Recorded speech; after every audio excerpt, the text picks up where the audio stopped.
pessoal, vamos dar seguimento ao nosso módulo de psicologia. Estamos na aula 4, tá? Quem fala é Fabiana, professora de vocês. Vamos dar seguimento. Psicologia da personalidade é o que a gente vai abordar nessa aula 4. O que é, né?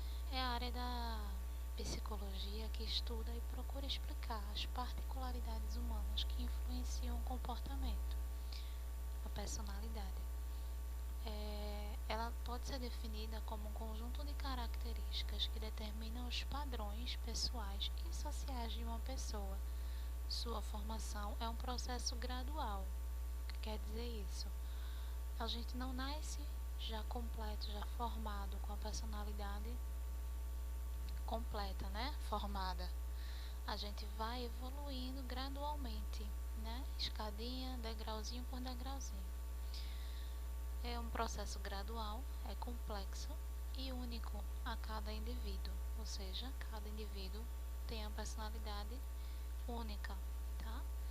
No senso comum, o termo personalidade é usado para descrever características marcantes de uma pessoa, como essa pessoa é extrovertida, ou aquela menina é tímida, né?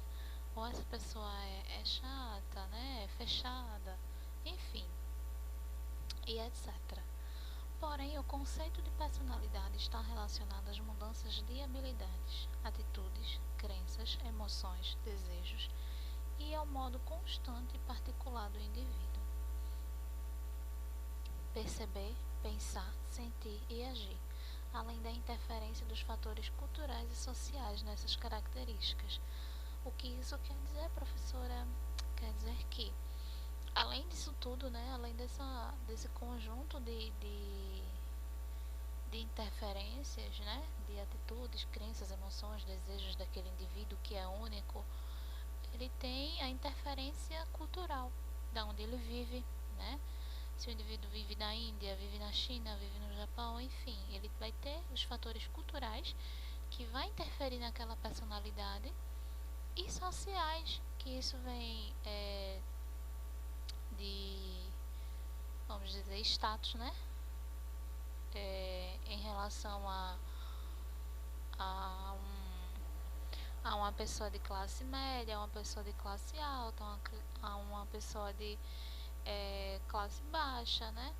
Enfim, tudo isso engloba a personalidade.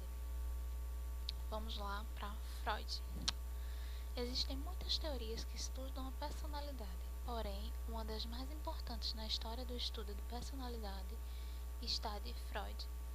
Para Freud, o comportamento é o resultado de 3 sistemas, que são o ID, o ego e o superego. O ID é inato, que nasce com o indivíduo, ele é congênito.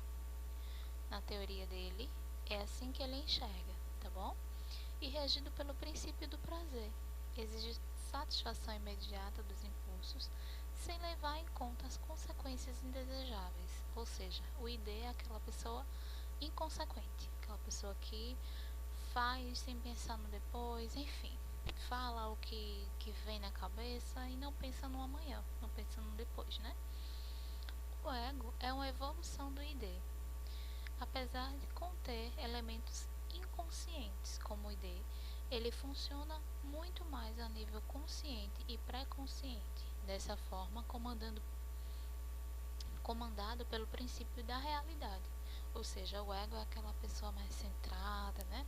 Aquela pessoa não é assim não, vamos devagar. Ele é mais consciente do que inconsciente, do que ele não age por impulso, né? Vamos dizer que o ID é o anjinho mau e o ego é o anjinho bom, que faz, vamos com calma, peraí, né?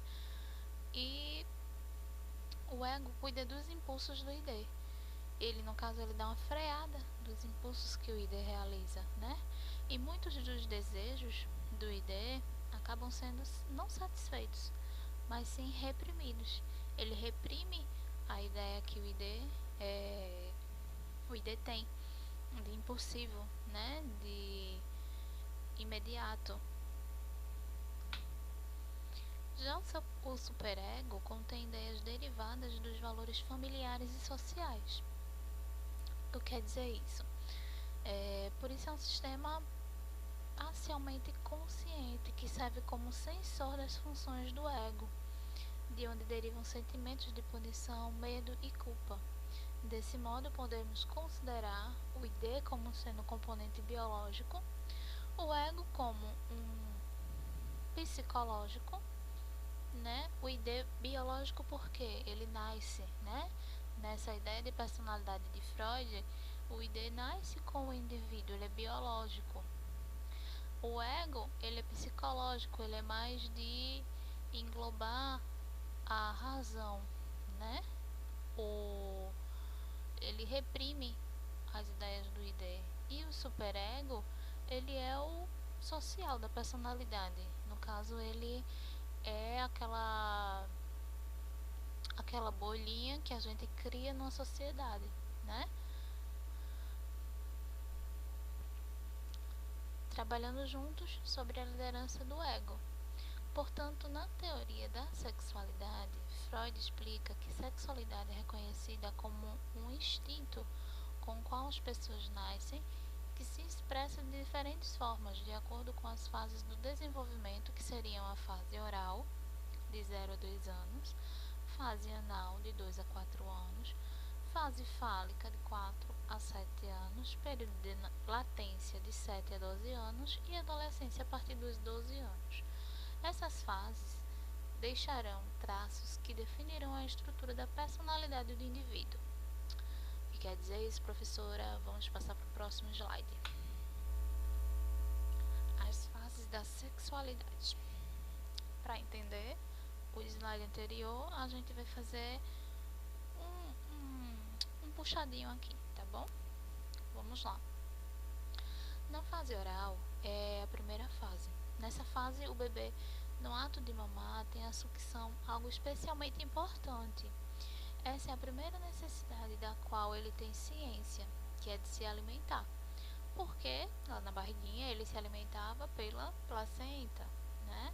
Pelo cordão umbilical, que levava todos os nutrientes em forma de ligação, né? Mãe e feto. A boca, portanto, é vital para comer. Além disso, é por meio dela que a criança obtém o prazer da estimulação oral. Por essa estimulação, ela desenvolve atividades gratificantes, como degustar e chupar.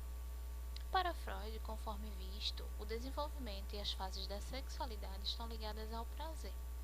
Assim, a fase oral é o primeiro momento de prazer da criança, que ela se satisfaz, ela no momento que ela está chorando, está angustiada. A gente tem também a parte de materno-infantil, né? Que a gente vê que a criança necessita muito estar ali perto da mãe, tem toda uma ligação. E no estímulo da amamentação, ela sente prazer, ela sente a saciedade, né? De tanto se alimentar e também da questão da carência, da questão da afetividade, um elo, né? É criado ali. Ela apresenta ainda, segundo Freud, 5 modos de funcionamento, as quais podem se desenvolver em características da personalidade adulta. O incorporado ao alimento mostra-se no adulto como o incorporado de saber o poder, isto é, Freud faz uma ponta entre a infância e a idade adulta. O que é isso, professora? Além de este incorporar ser uma capacidade de se identificar com outras pessoas ou de se interagir em grupos.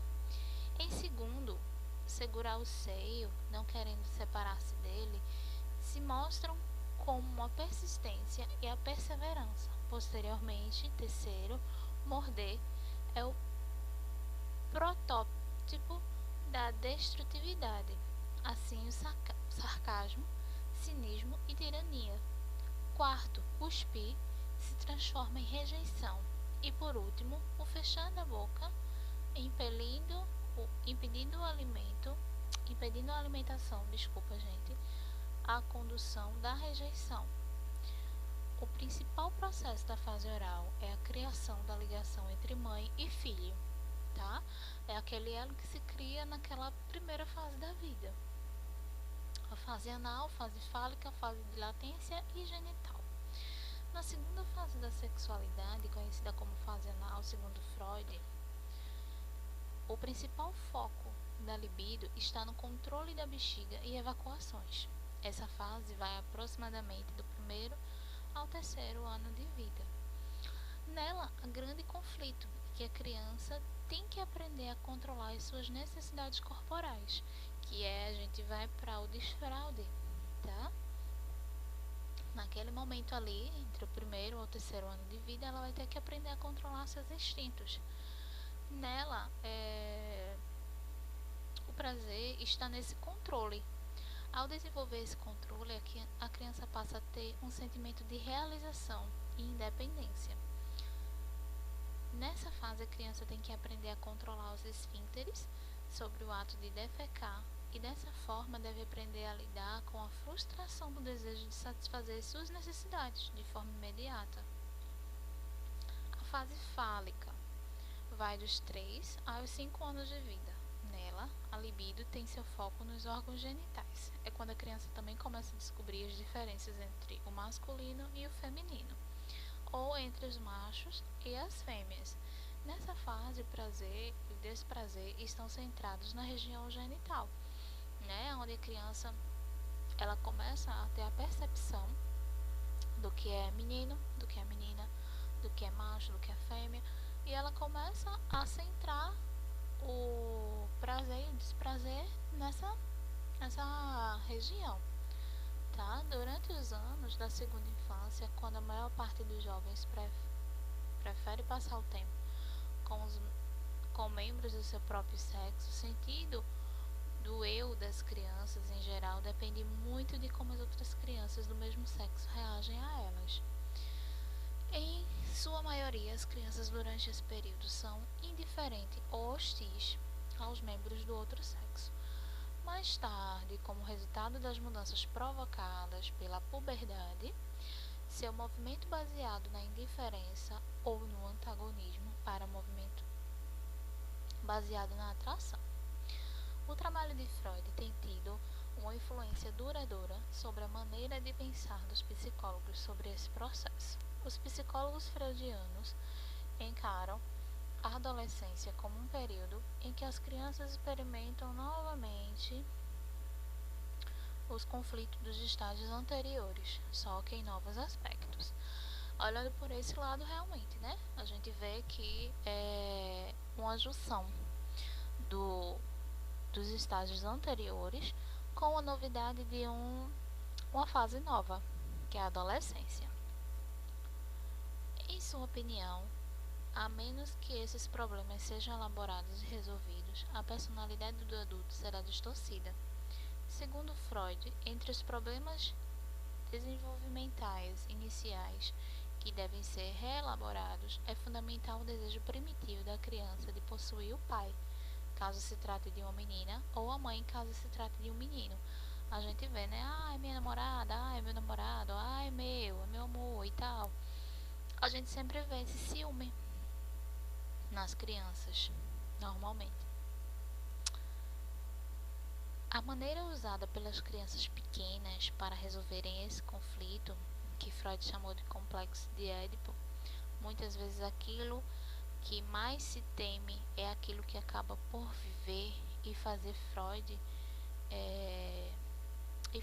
Aí Freud trouxe o mito de Édipo para pensar o quanto no psiquismo humano tantas vezes estamos em encruzilhadas e agimos sem imaginar o porquê das ações. É o que significa esse complexo de Édipo, tá bom? É reprimir o desejo lícito, identificando-se com o genitor do mesmo sexo. Freud declarava que essa resolução infantil é essencial para a identificação adequada do papel do mesmo sexo. Esses primeiros sentimentos edipianos são encontrados novamente na adolescência, mas a repressão e a identificação com membros do mesmo sexo não são mais as respostas adaptativas que eram no fim da fase de bebê. Ou seja, eles têm esses mesmos conflitos, tá? Mas eles não têm a mesma resposta quando era era na fase de criança, era na fase de bebê. Ele já tem outra resposta do subconsciente. A puberdade, na opinião de Freud, redesperta o desejo sexual em uma época em que os adolescentes são plenamente capazes tanto de realizar os atos proibidos, quanto de entender o tabu do incesto que lhes nega o genitor como parceiro sexual. Aí a gente entra na fase de proibição, né? Que existe na nossa sociedade, existe nos primórdios. Freud defendia que a combinação de desejo desperto e pressão social levam o adolescente a procurar pessoas fora da família para amar. A base para sua busca formou-se durante a experiência do grupo de partes da segunda infância, mas a reorientação do adolescente é, apesar disso, repleta de dificuldades.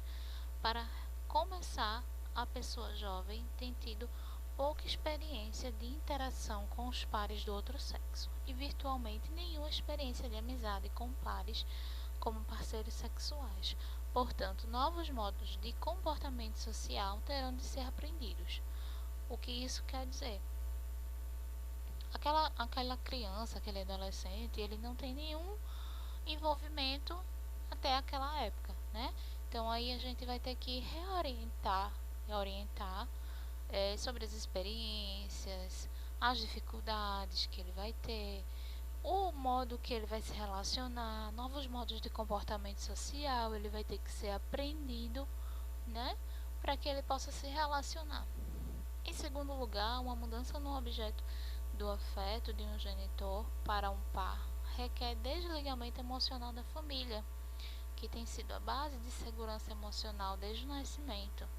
Reconhecendo a dificuldade dessa tarefa, Freud referiu-se à reorientação ao afeto do adolescente como sendo uma das aquisições psíquicas mais dolorosas do período da puberdade. O que isso quer dizer? A mudança do afeto, né, daquele genitor ou daquela genitora como um par para amar, para ter carinho, né, para ter uma paixão mesmo, ele precisa de um desligamento emocional de toda a família. E Freud referiu-se a esse fato como uma reorientação do afeto para aquele adolescente, para aquela criança, que às vezes requer uma passagem dolorosa do período da puberdade.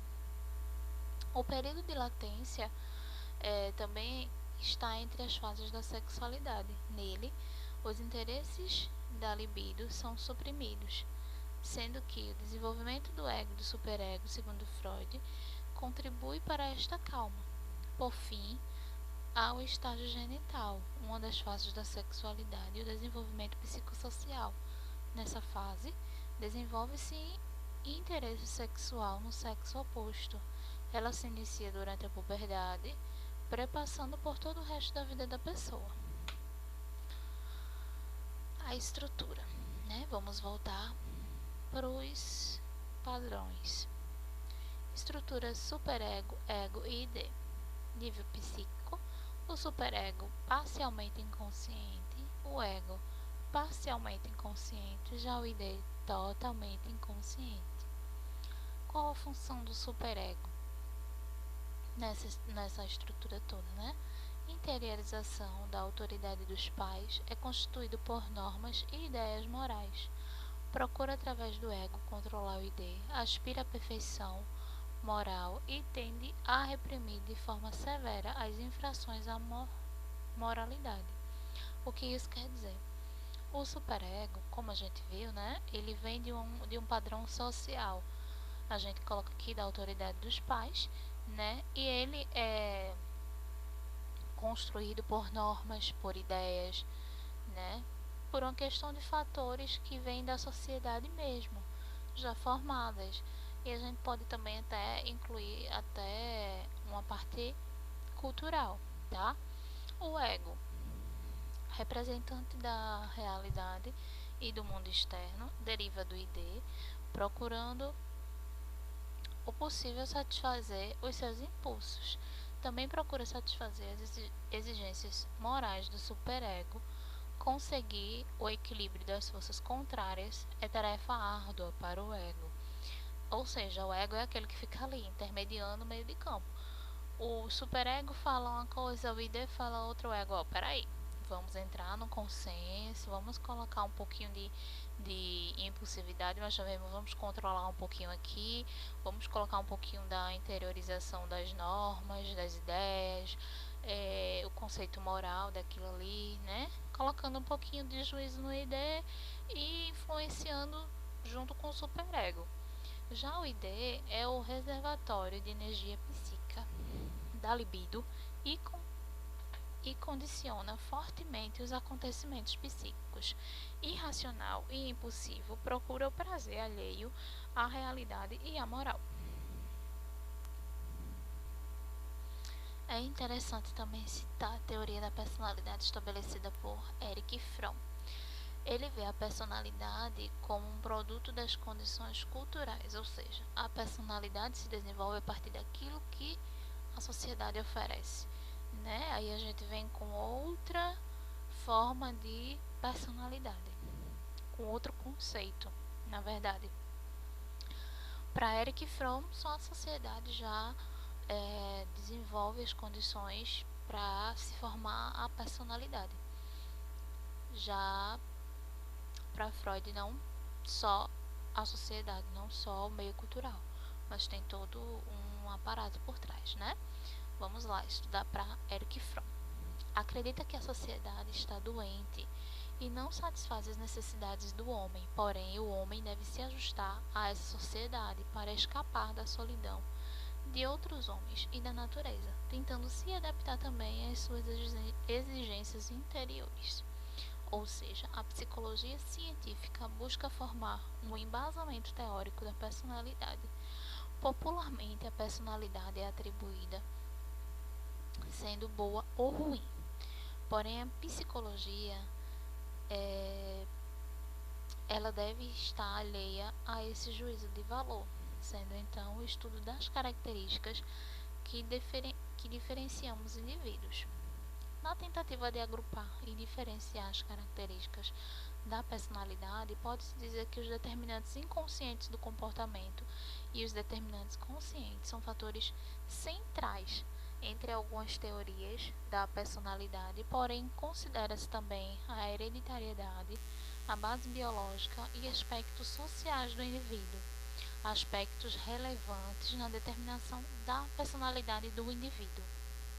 No caso aqui ele já faz um puxadinho para outras determinantes, né? Que é determinantes inconscientes, aspectos sociais, biológicos, hereditariedade, que vem da família, né?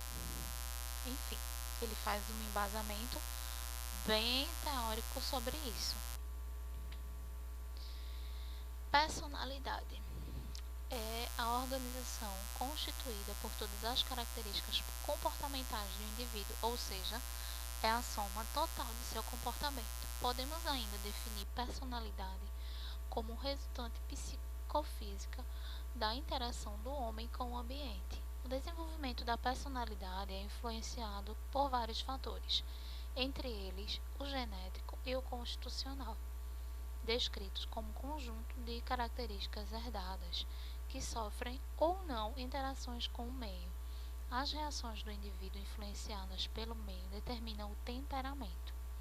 Caráter é o conjunto de comportamentos elaborados sob influências ambientais, sociais e culturais, usados pelo indivíduo para adaptar-se ao meio, né? E aqui a gente vê ao lado cada cabeça realmente o mundo. Um cérebrozinho com flores, outro com quebra-cabeça, o outro com zigue-zague, outro com bolinhas, o outro com um traçado aí, né? O outro cheio de borrões.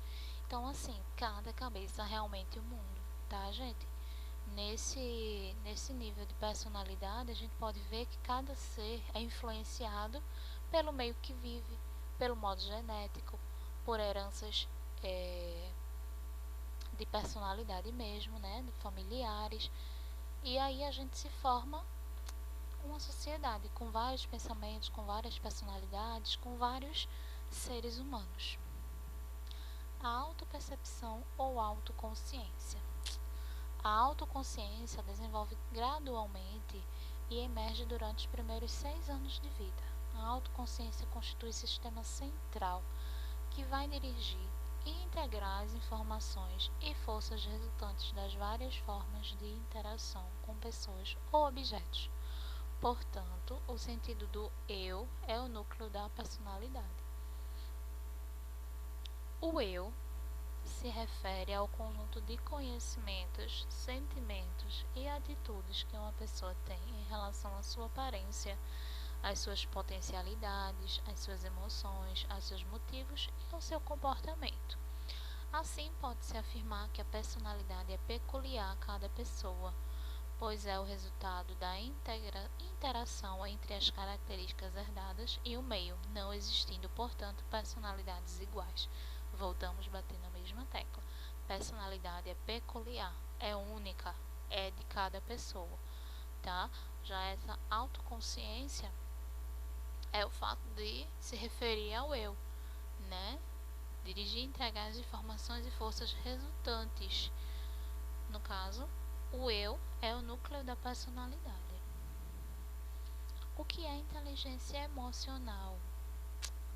Vamos lá para um puxadinho da personalidade, tá?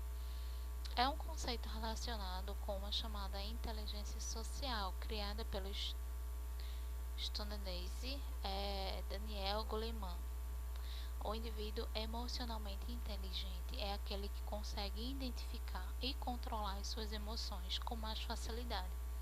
Podemos dizer também que ela nada mais é do que a forma como nós aprendemos a encarar nossas próprias emoções e as usamos para o nosso benefício. Mas não é só olhar para o próprio umbigo, ou nesse caso, para a própria mente, como também olhar para o outro e seus sentimentos. Na correria, na rotina, no entanto, essa parece uma atitude cada vez mais distante, né? Porque a gente não tem a percepção de olhar para o outro com um ser único, né? E com suas emoções, com seus próprios pensamentos, com sua personalidade formada, enfim. Os pilares da inteligência emocional são vários, tá? A gente vai citar aqui alguns. É o autoconhecimento emocional, que quer dizer isso, que não somos robôs, mas ser humanos, dotados de sentimentos, mesmo que alguns digam que possuem um coração de pedra, a emoção é intrínseca a cada um de nós. O desafio é aprender a ouvir e a reconhecer os nossos próprios sinais, tá? Em relação ao autoconhecimento emocional, a gente tem que se identificar como humano mesmo, tá? Como pele e osso, que a emoção tá ali, a flor da pele. E o desafio é esse, se conhecer. Controle emocional é mais um dos pilares da inteligência emocional. Não basta apenas reconhecermos a existência de nossos sentimentos, é preciso também saber lidar com eles. Essa é a parte mais difícil a propósito. Quem não conta com essa habilidade também não possui o real domínio da sua vida e pode estar totalmente dependente das suas emoções. Isso significa instabilidade a cada curva, especialmente se ela tiver obstáculos, né? Aí a gente encontra uma barreira bem negativa. Automotivação é a nossa capacidade de redirecionar um sentimento a fim de obter algum ganho pessoal, manter a serenidade e a calma na hora de realizar nossas atividades profissionais para que, ao final do dia, venha aquela sensação de dever cumprido a um exemplo. É um exemplo no caso, né? No caso, quando a gente tem a automotivação, a gente se realiza com o trabalho realizado, né, no dia a dia. É como se a gente estivesse ganhando pessoalmente, né, como se a gente estivesse ganhando mesmo pra gente, tá? Empatia. Os outros também possuem emoções e elas precisam ser respeitadas. É sobre isso que trata o quarto pilar da inteligência emocional. É essa preocupação com que o outro sente que faz surgir as relações pessoais mais sinceras. É o que a gente falou, acho que na aula 2, né? Se colocar no lugar do outro, ser sincero. É isso, é o estado da psicologia na empatia. É olhar sem julgamento prévio e tentar entender o que levou a pessoa a agir daquela forma, mesmo que você teria feito diferente, né? Uma grosseria, tal. O que foi que levou aquela pessoa a agir daquele jeito? Como a gente vê no conceito de cada pessoa é um mundo, né? Cada cabeça é um mundo, existem personalidades diferentes, enfim, tudo engloba a empatia. Relacionamento interpessoais. As trocas e as interações são frutos da nossa capacidade de também gerir o sentimento do outro. Sem os relacionamentos humanos, não existiria vida em sociedade e todos os elementos positivos e negativos que esse compartilhamento de emoções possibilita. E aí a gente entra para os relacionamentos, né? Como é que a gente se relaciona, qual é o fruto que a gente está colhendo daquele relacionamento, a nossa capacidade de interagir com o outro e por aí vai. Quais são as vantagens da inteligência emocional?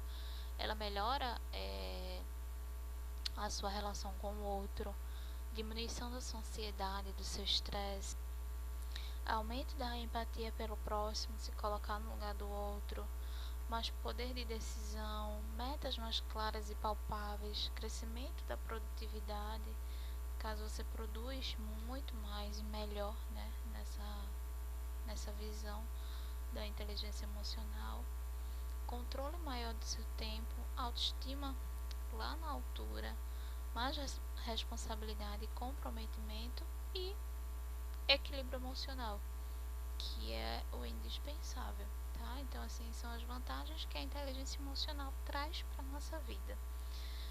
Não é má ideia seguir por esse caminho, não é mesmo? Aí vai uma pergunta do autor. A inteligência emocional é a autoconsciência, é lidar com as emoções suas e do outro, você sabe lidar. A automotivação, você se motivar todo dia para uma coisa nova, para realizar o seu trabalho com empenho. Empatia, se colocar no lugar do outro. E a capacidade de se relacionar, né? E aí a gente faz um ganchozinho aqui na inteligência emocional, sociabilidade, autoconsciência, autocontrole, motivação e empatia. A gente fez um neurôniozinho com várias interligações entre eles.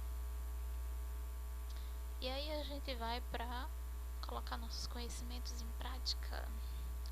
Pode responder as perguntinhas e depois a gente assiste uns vídeos, tá bom? Tchau, tchau, até a próxima aula, pessoal.